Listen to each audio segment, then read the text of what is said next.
Namaskar and welcome to Curiously Education. I hope you all are doing good, my dear friends. You're watching Current Affairs Analysis. मैं हूं प्रशांत मावानी. दोस्तों, आज हम एक बहुत ही इंटरेस्टिंग इंपॉर्टेंट विषय पर डिस्कशन करने वाले हैं. This one is about clouds. हमारे देश पर जो बादल होते हैं, तो लोअर क्लाउड्स और हायर क्लाउड्स, ये दोनों क्लाउड्स जो हैं, इनमें एक नया डिफरेंस देखने को मिला है और इसकी वजह से बारिश की जो पैटर्न है उस पर क्या इंपैक्ट है, भारत की इकोनॉमी पर क्या इंपैक्ट हो सकती है, ये सारी चीजों के बारे में डिस्कशन करने वाले हैं. बहुत ही इंटरेस्टिंग ये विषय है क्लाउड्स के साथ जुड़ा हुआ. We are also going to talk about Trump tariffs. USA की कोर्ट ने एक डिसीजन लिया था. अब एक दूसरी कोर्ट ने ये जो यूएसए की कोर्ट का डिसीजन है उस पर एक स्टे लगाया है. तो ये चीज जो है वो अब एक लीगल मैटर हो चुकी है. तो क्या ये ड्रैग होती जाएगी, तो भारत को किस प्रकार से यूएसए के साथ डील करनी चाहिए, इसके बारे में हम डिस्कशन करने वाले हैं. इसके अलावा भी कुछ इंटरेस्टिंग टॉपिक्स हैं, लेकिन I would like to start today's discussion with this particular topic, operation spider web. Question है, how has the use of AI powered drones in Ukraine's Operation Spider Web transformed modern warfare? Discuss. Modern warfare को लेकर हमने दो important discussion already कर ली है. एक तो भारत को जो स्पेस शक्ति बढ़ानी है उसके बारे में हमने डिस्कशन की थी, और कल हमने साइबर सिक्योरिटी के बारे में भी काफी सारी डिस्कशन की थी. अब यूक्रेन का ये जो स्पाइडर वेब है, ऑपरेशन स्पाइडर वेब, इसने ये चीज डेमोन्स्ट्रेट की है कि मॉडर्न वॉरफेयर जो है ये अब चेंज हो चुका है. बहुत बड़ा बदलाव जो है वो अब मॉडर्न वॉरफेयर में आ चुका है. अब आर्टिफिशियल इंटेलिजेंस पावर्ड ड्रोन्स जो हैं इनका इस्तेमाल होने लगा है.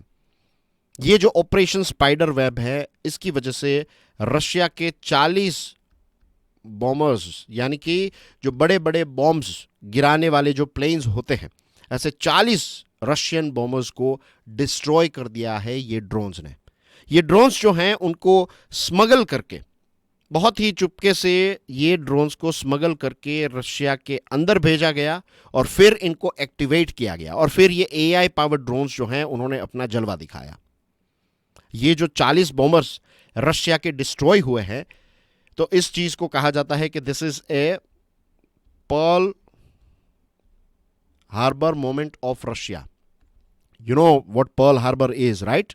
यूएसए का एक पोर्ट है इनफैक्ट पर्ल हार्बर. और जापान ने अचानक से, ये विश्व युद्ध 2 की मैं बात कर रहा हूं, जापान ने अचानक से ये पर्ल हार्बर पर एक बहुत बड़ा सरप्राइज अटैक किया, पूरा डिस्ट्रॉय कर दिया, और उसके बाद फिर यूएसए की ऑफिशियल एंट्री हो गई इस विश्व युद्ध 2 में, और उसके बाद हिरोशिमा नागासाकी हुआ. तो डर अगर किसी बात का है तो यही है कि इस चीज को रशिया का पर्ल हार्बर बताया जाता है. ये ऑपरेशन स्पाइडर वेब की वजह से जो नुकसान हुआ है, इसको रशिया का पर्ल हार्बर बताया जा रहा है. तो ऐसा ना हो कि अब रशिया जो है वो फुल फ्लेज में न्यूक्लियर अटैक के बारे में सोचे. लेट्स होप कि ऐसा ना हो. But anyways, coming back to the things that we are discussing, के एआई पावर्ड ड्रोन्स जो है वो ऐसा नहीं है कि अब फ्यूचर की टेक्नोलॉजी, ये चीज आज यूज होने लगी है. नए नए इनोवेशंस जो है वो हुए हैं. Really, I was going through this whole case study and I came to know के पहले जो ड्रोन्स यूज होते थे, तो कुछ हफ्तों के बाद उसमें एक नई टेक्नोलॉजी आ गई. उसके बाद कुछ और समय के बाद रशिया ने कुछ नए इनोवेशंस किए, उसके बाद फिर यूक्रेन ने कुछ नए इनोवेशंस किए, and this is something all together at a new level. और ये ऑपरेशन स्पाइडर वेब जो है, ये ऑपरेशन सिंदूर के लिए भी कुछ इसमें बड़े बड़े लेसन हैं. रशिया और यूक्रेन में आप जानते हैं, Russia is a very powerful country compare to Ukraine. लेकिन पिछले कितने सालों से, 3 सालों से युद्ध चल रहा है, और यूक्रेन जो है वो हारने का नाम नहीं ले रहा है. तो ऐसा नहीं है कि अगर भारत और पाकिस्तान के बीच में युद्ध हो जाए तो ये चीज़ें जो है वो 1-2 हफ्तों के अंदर ख़त्म हो जाएगी. अभी पाकिस्तान की हालत ख़राब है, फाइनेंशियली ख़राब है, पॉलिटिकली ख़राब है, बहुत सारे इश्यूज उनके चल रहे हैं. जस्ट इमेजिन कि अगर वो एक अच्छी पोजीशन में होते, और फ्यूचर में अगर ऐसा हो कि उनकी पोजीशन अच्छी हो जाए, हमारी तो अच्छी होती ही जा रही है, तो फिर अगर युद्ध जैसी सिचुएशन हो तो it can go on for a very long period of time. This is something that we can learn from this Russia Ukraine war. ये डरने की बात नहीं है, this is more about understanding the realities और उस हिसाब से हमारी स्ट्रेटजीज को डिजाइन करने की बात है. ऑटोनोमियस वेपन्स सिस्टम्स जो हैं इनका काफ़ी ज़्यादा इस्तेमाल होने लगा है. ड्रोन टेक्नोलॉजी के बारे में जो मैं बात कर रहा था, तो 2024 में ये इसको कहते हैं FPV. FPV का मतलब होता है first person view drones. What is first person view drone? बहुत ही सिंपल है. ये ड्रोन्स ऐसे होते हैं कि जो ऑपरेटर हैं, जो ड्रोन का पायलट है, वो जब ड्रोन को उड़ा रहा है तो उसके सामने जो स्क्रीन है उसमें रियल टाइम में वो चीज़ों को देख पा रहा है. जैसे आप एक फाइटर जेट को उड़ाते हैं और जैसे चीज़ें आपको क्लियरली नज़र आती हैं because you are in that plane, वैसे ही उतना ही रियल टाइम मॉनिटर में वो देख सकता है, सारी चीज़ें देख सकता है. तो 2024 में ये FPV का इंट्रोडक्शन होता है. फिर कुछ समय के बाद लेट्स से 2025 में फाइबर ऑप्टिक FPV जो है, ये थोड़ा और एक नए लेवल का ड्रोन जो है वो बन गया. अब ये जो लेटेस्ट ड्रोन्स यूज किए गए हैं, दिस वन, ये अभी जो हुआ है, तो उसमें ऐसा हुआ कि ड्रोन्स जो है वो ऑटोमेटिकली, ये AI एनेबल्ड ड्रोन्स जो है वो टारगेट को एक बार सिलेक्ट कर लिया, उसके बाद वो टारगेट में सबसे वल्नरेबल कौन सी जगह है वो सारी चीज़ें दिखाकर फिर वहां पर स्ट्राइक की है ये ड्रोन्स ने. एंड चाइना की अगर मैं बात करूं तो चाइना ने अभी कुछ समय पहले एक नई चीज निकाली, इसको कहते हैं ऑर्निथॉप्टर्स. जैसे हेलीकॉप्टर्स हम कहते हैं वैसे ऑर्निथॉप्टर्स. What is ऑर्निथॉप्टर्स? ऑर्निथॉप्टर का मतलब ये होता है ऐसे बर्ड्स, ऐसे ड्रोन्स जो पक्षियों की तरह, पंछियों की तरह आपको दिखे. जैसे आपने उड़ी फिल्म में वो देखा था ना, उड़ी फिल्म में जैसा दिखाया गया था, right? But this one is more advance, this one is more stealth. आप इसको रडार में पकड़ नहीं पाएंगे, किसी को पता भी नहीं चलेगा. और इतने बहुत सारे ऐसे बर्ड्स जो हैं उनको ऐसे छोड़ा जाता है. They are not real birds, they are this artificial birds. इनको ऑर्निथॉप्टर्स कहते हैं. चाइना ने अभी कुछ समय पहले ही ये ऑर्निथॉप्टर्स जो हैं उनको अनवेल किया कि देखिए हमारे पास इस प्रकार की टेक्नोलॉजी है. तो ये अब नई नई चीज़ें जो हैं वो आने लगी हैं. तो ऑफ कोर्स हमारे यहाँ पर हर बार यही चीज़ होती है, हर बार इस पॉइंट को रिपीट करना ही पड़ता है. बट क्या करें, this is important. We need to do more R&D in this drone sector.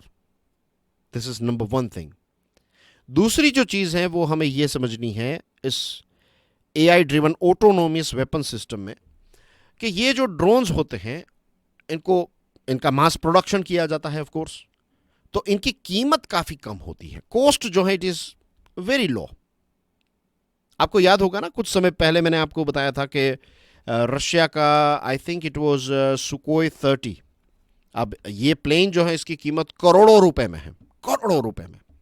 Somewhere around I would say 500 crore जितनी कीमत होगी इसकी, रफली स्पीकिंग. अभी मुझे एग्जैक्ट फिगर्स याद नहीं आ रहे हैं, लेकिन एक तरफ 500 करोड़ रुपए का आपका एक फाइटर जेट है और यूक्रेन ने एक दूसरे ड्रोन का इस्तेमाल किया था, उसकी कीमत जो है वो कुछ लगभग 2 करोड़ रुपए के आसपास थी. तो यहां पर एक बहुत बड़ी एसिमेट्री क्रिएट हो रही है कि आप बहुत ही कॉस्ट इफेक्टिव तरीके से ऐसे ड्रोन्स बनाएंगे जिनकी कीमत 1000, 5000, $10,000 हैं, और आपके सामने जो मिसाइल्स हैं उनकी कीमत मिलियंस ऑफ डॉलर्स में होती है.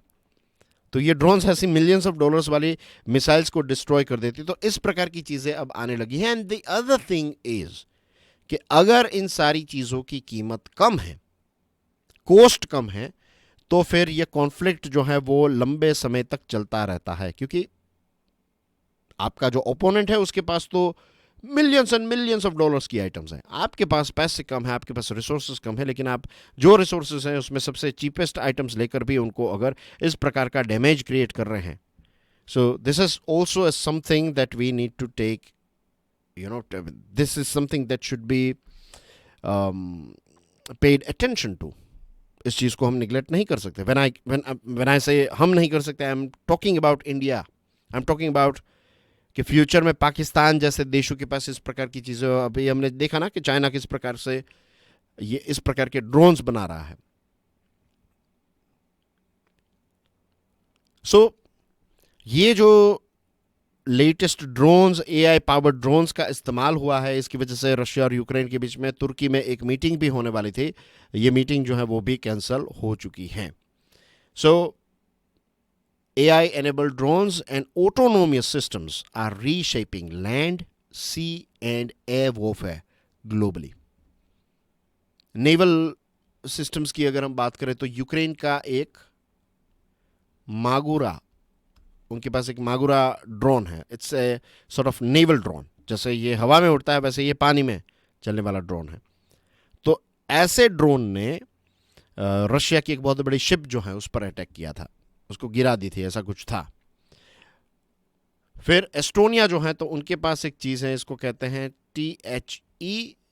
THEMIS, उसका इसको ऐसा ही लिखा जाता है। THE जो है वो स्मॉल रहता है और बाकी की चीज़ें जो है वो कैपिटल।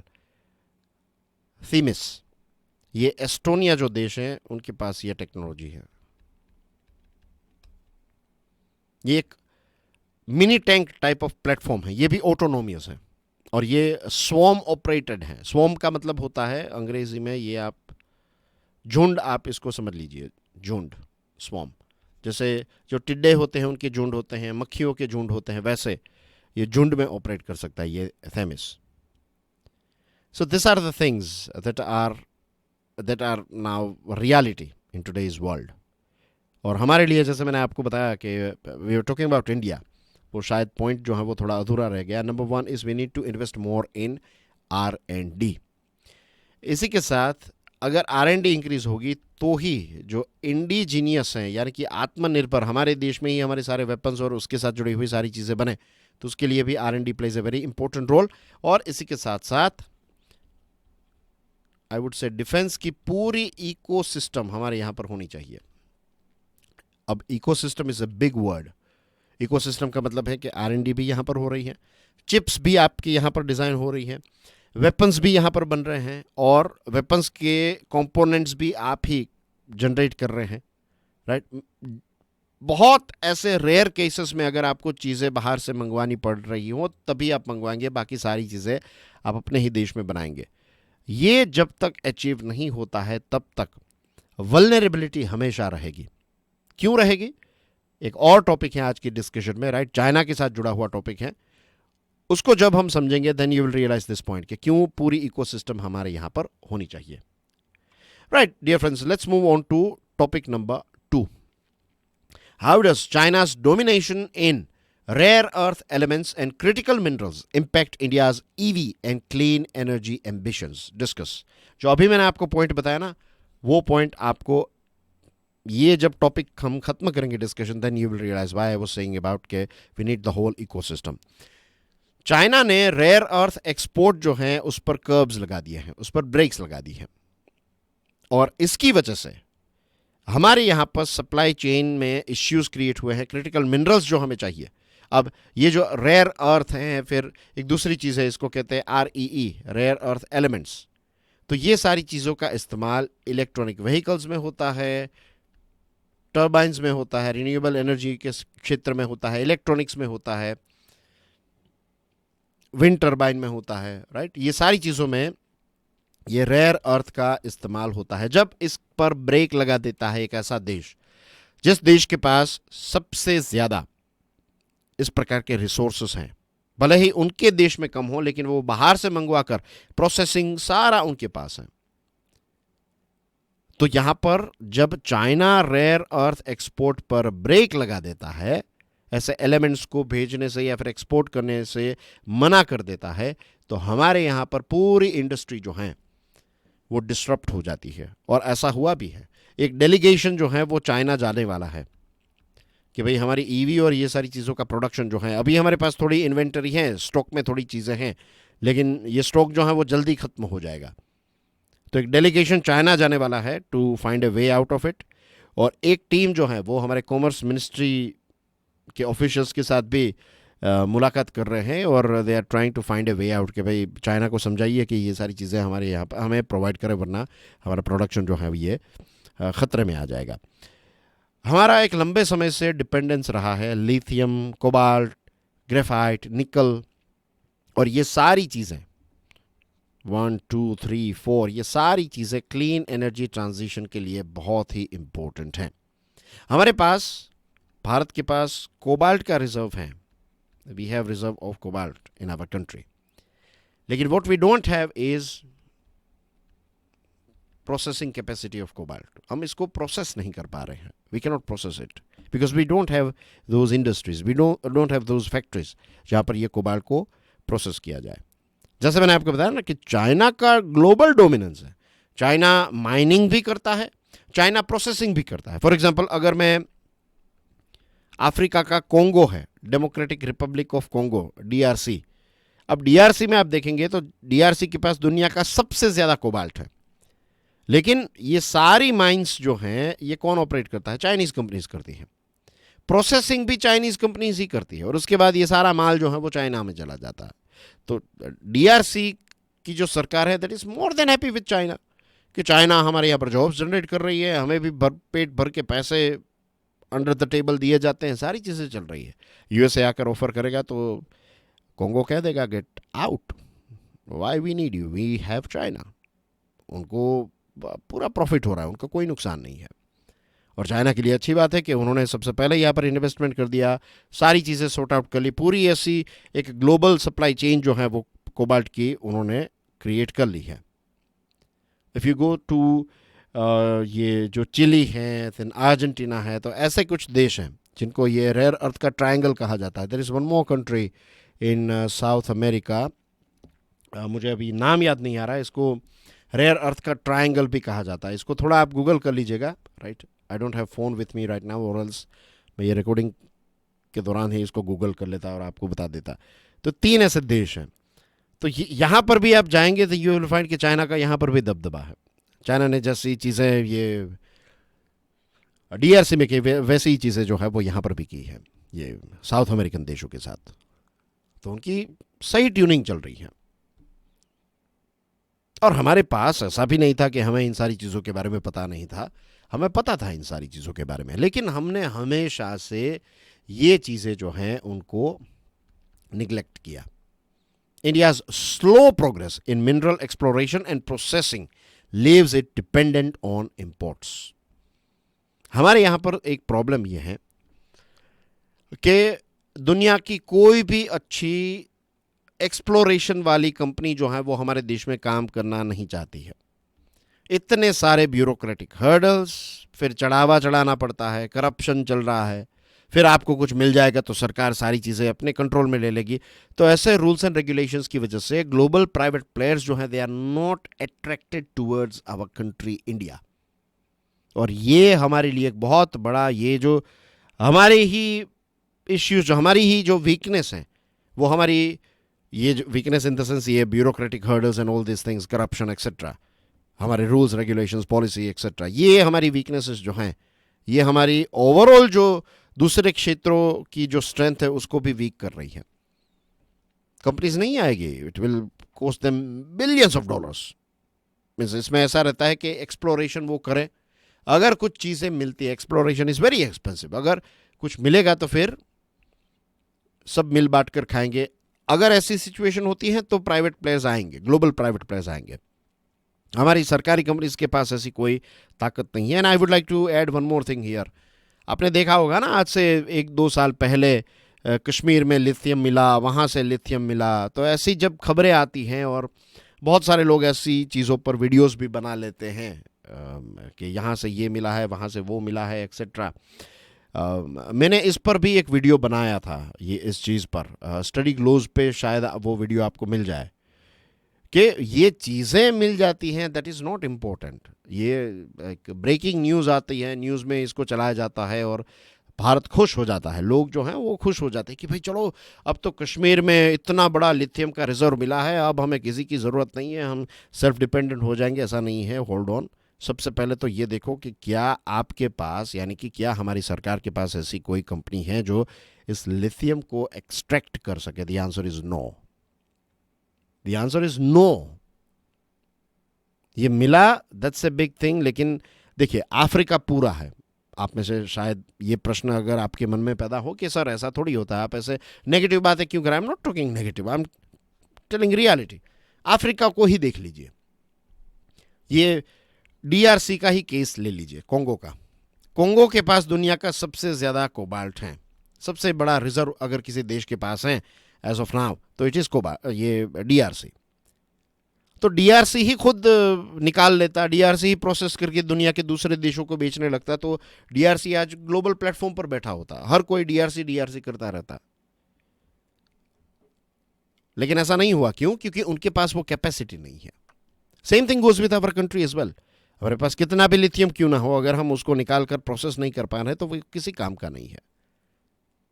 हमारे पास जो एसेट होती है, हमारे पास जो वेल्थ होती है, फॉर एग्जांपल आपके पास अभी आज के लिए खाने के पैसा नहीं है, लेकिन गांव में आपके पास जो ज़मीन है वो 1 करोड़ की है, लेकिन क्या आप उसको खा पाएंगे? नहीं खा पाएंगे। You don't know how to sell that land, you don't know how to make money of that land. भले ज़मीन आपके पास है, उसकी वैल्यू भी आज 1 करोड़ है, बट लेकिन आप उसका कुछ कर नहीं पा रहे हैं, तो फिर वो किसी काम की नहीं होगी। Same thing goes over here as well, this is the problem. तो मिनरल एक्सप्लोरेशन और प्रोसेसिंग जो है उस पर हम हमेशा से डिपेंडेंट रहे हैं, दशकों से हमने इस क्षेत्र को निग्लेक्ट किया है, और आज देखिए ये निग्लेक्शन जो है वो हमें कैसे यहां पर चुभ रहा है। Processing capacity is crucial for reducing import dependency and ensuring self reliance. We need to design PLIs, production linked incentive schemes. PLI का मतलब होता है production linked incentive.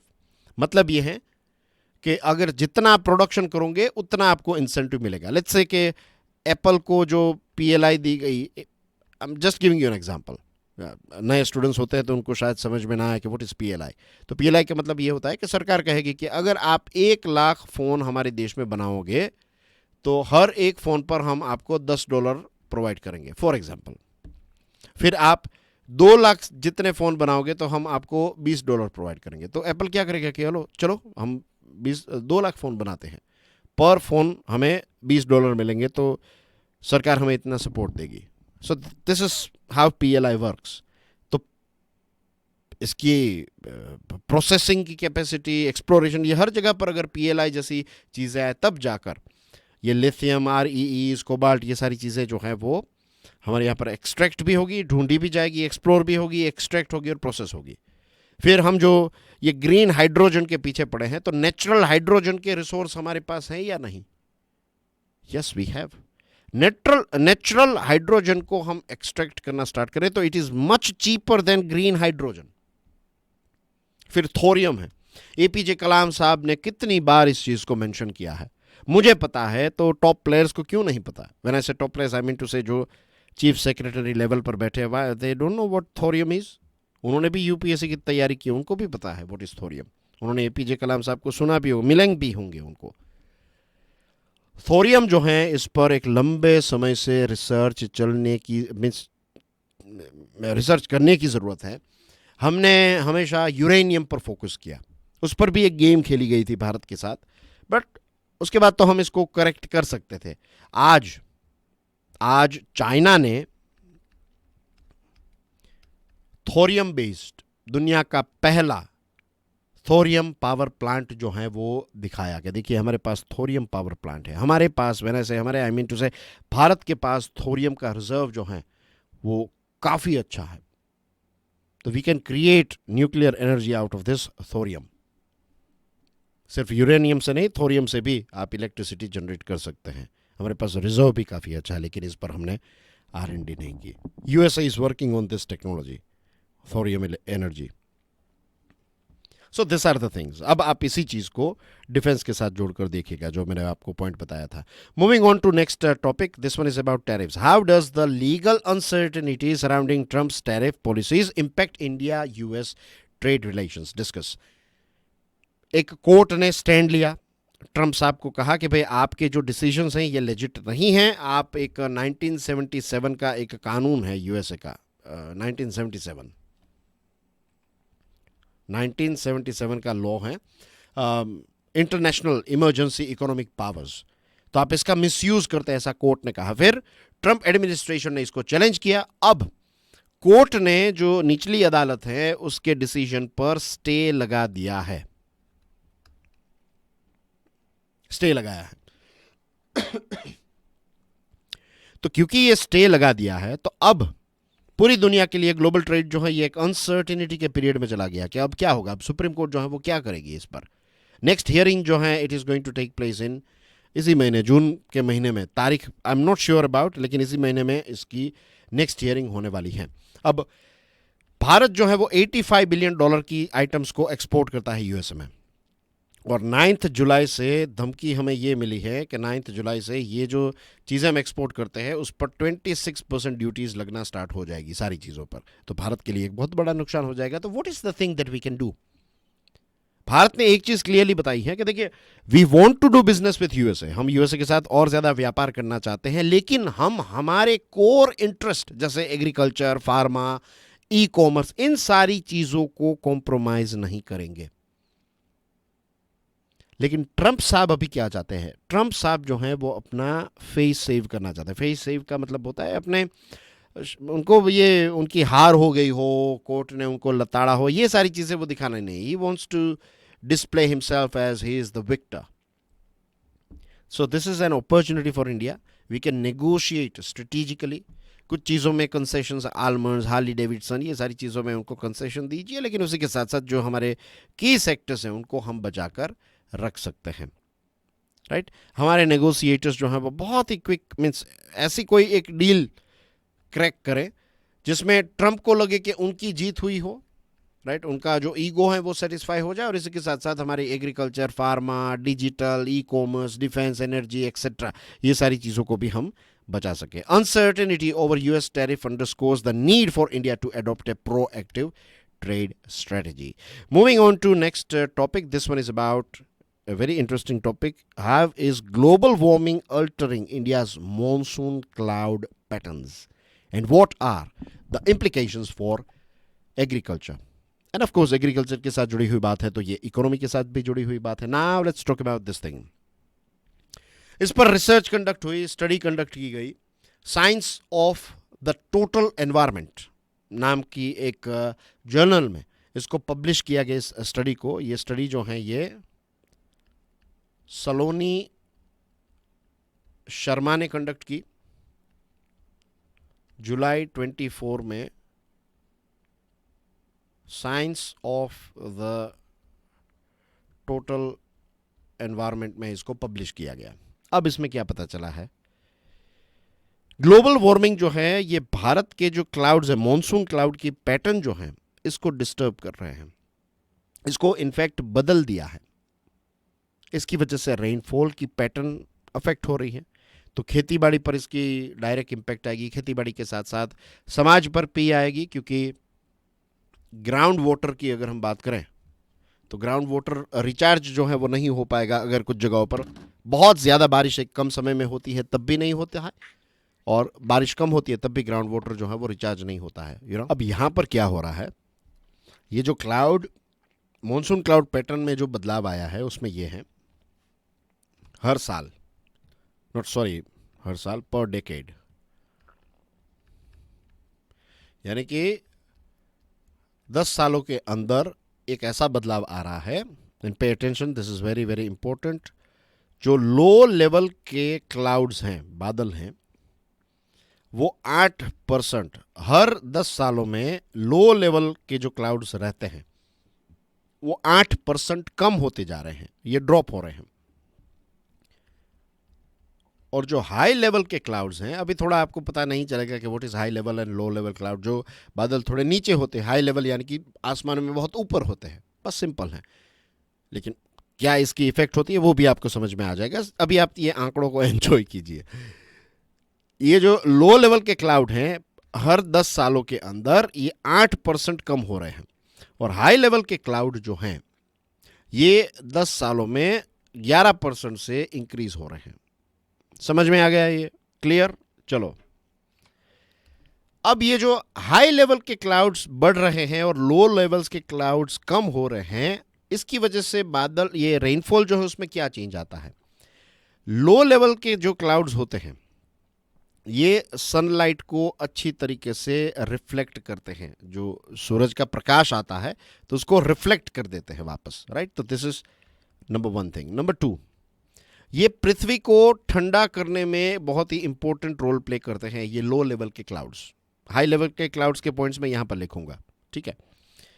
And then you have जो बारिश है, तो इसमें जो कंसिस्टेंट रेनफॉल आप कहते हैं ना, कंसिस्टेंट रेनफॉल, ये लो लेवल के क्लाउड्स की वजह से होता है। अब अगर मैं ये कह रहा हूं कि हर 10 सालों के अंदर ये जो लो लेवल के क्लाउड्स हैं ये 8% से कम हो रहे हैं, तो इसका मतलब ये है कि जो सूरज की किरणें हैं, सनलाइट को रिफ्लेक्ट करने का काम जो है वो कम होगा, यानी कि वो ज़्यादा पृथ्वी की तरफ आएगी, तो पृथ्वी और ज़्यादा गर्म होगी।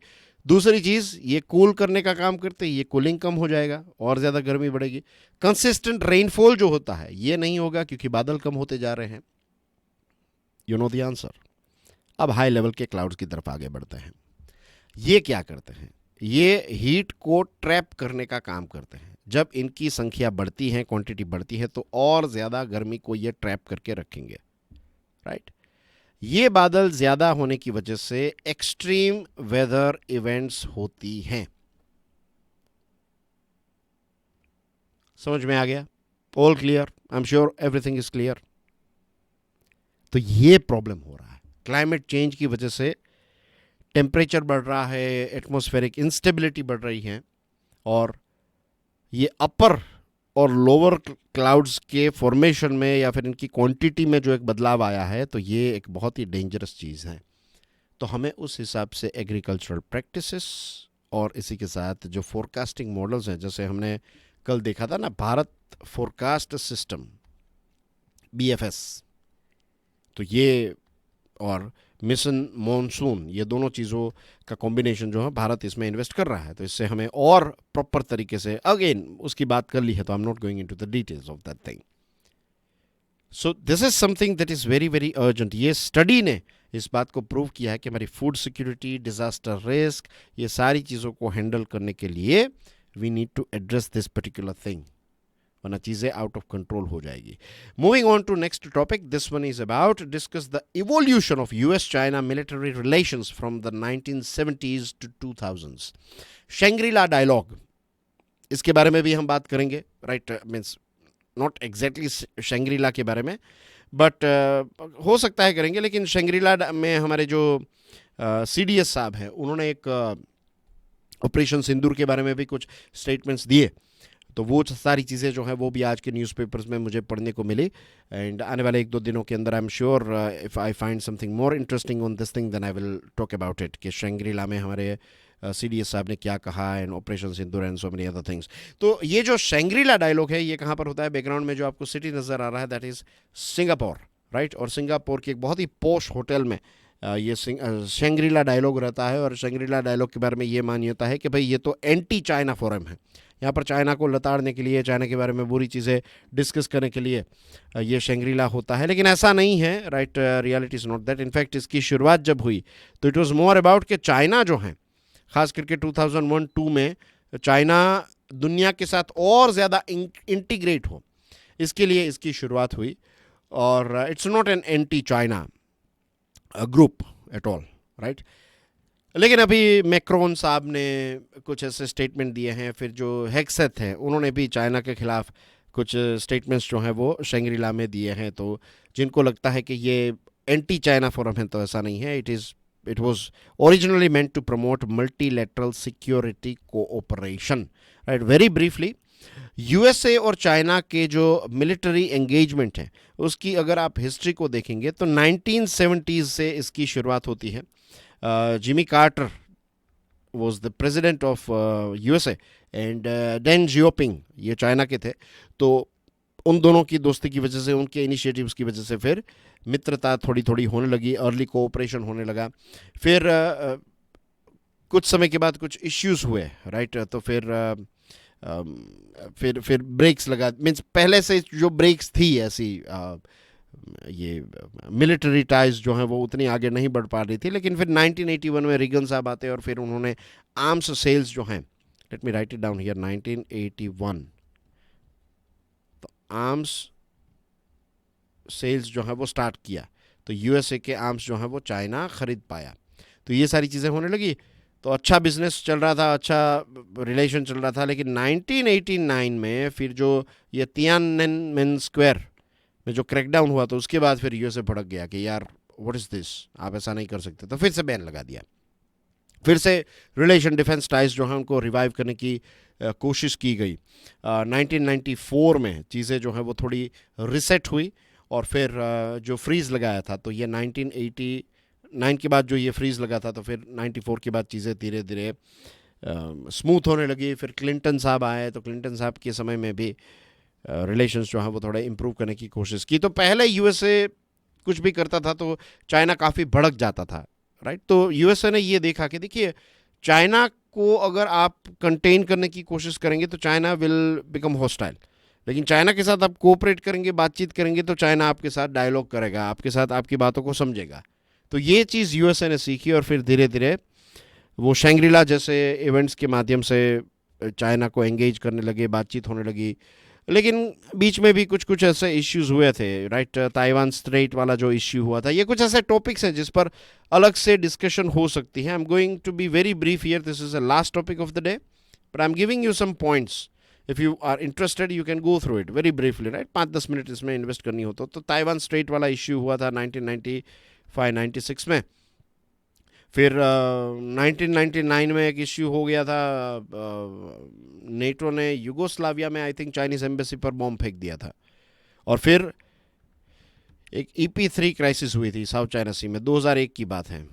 कुछ 23 जितने यूएसए के एयरफोर्स के जो पर्सोनल थे उनको, मीन्स चाइना का एक फाइटर जेट और यूएसए का एक बड़ा प्लेन जो है वो एक दूसरे के साथ टकरा जाता है। फिर ये लैंडिंग होती है, it was very dramatic, film की तरह लगता है। और फिर लैंड हो गया ये प्लेन, ये यूएसए का। और फिर जो उनके पर्सोनल थे कुछ 22-23 जितने थे, तो उनको कुछ 11 दिनों के लिए बंदी बना कर रखा। मीन्स ऐसे kidnap, means not kidnap but arrest कर लिया था चाइना ने कि भाई आपने ऐसा क्यों किया। और फिर रिलेशंस जो है वो धीरे धीरे करके वापस ओबामा एरा में फिर से बातचीत और ये सारी चीज़ें जो हैं वो स्टार्ट हुई। तो शैंग्रीला जो हैं, तो इसके बारे में अगर कोई समझता है कि इट इज़ एंटी चाइना, तो ऐसा नहीं है। अभी ये डायलॉग्स भले ही ये यूएसए के और फ्रांस ने कुछ ऐसी बातें बताई हो, लेकिन it is not anti China. In fact it was more about making China more responsible, कि चाइना के साथ एंगेज करेंगे, उनके साथ बातचीत करेंगे, तभी आप उनको जिस दिशा में ले जाना चाहते हो ले जाएंगे, वरना फिर एग्रेसिवली बिहेव करेंगे तो नहीं करेगा। ऐसा यूएसए का अनुभव रहा है। तो यूएसए ने शैंग्रीला को काफ़ी ज़्यादा इम्पोर्टेंस दिया है। So, yes, that's basically everything in today's discussion. Thank you very much for your love and support. And please make sure कि आप इस वीडियो को दूसरे स्टूडेंट्स के साथ शेयर करें. There are so many students out there, they don't know about this series कि यहाँ पर हम every single day 5 ऐसे टॉपिक्स को डिस्कस करते हैं. एंड यू कैन इमेजिन कि एक महीने के अंदर 150 से ज़्यादा टॉपिक्स जो है उसके बारे में काफ़ी सारी इंपॉर्टेंट चीज़ें आपको सिर्फ एक महीना इसको फॉलो करने से आपको पता चल जाएगी. सो you are benefiting out of it, so I want you guys to take an action for Curiously, and I want you guys to share this video on regular basis with students who are preparing for competitive examination. और इसके अलावा भी अगर कोई interested व्यक्ति है, कोई curious व्यक्ति है जो चीज़ों को अच्छी तरीके से समझना चाहता है, जानना चाहता है, तो उसके साथ भी आप इसको शेयर करेंगे. एंड आई एम श्योर कुछ दिनों तक फॉलो करेंगे, देन ही और she will not feel disappointed. So that's everything from my side. Thank you very much for your love and support. God bless you all. जय हिंद.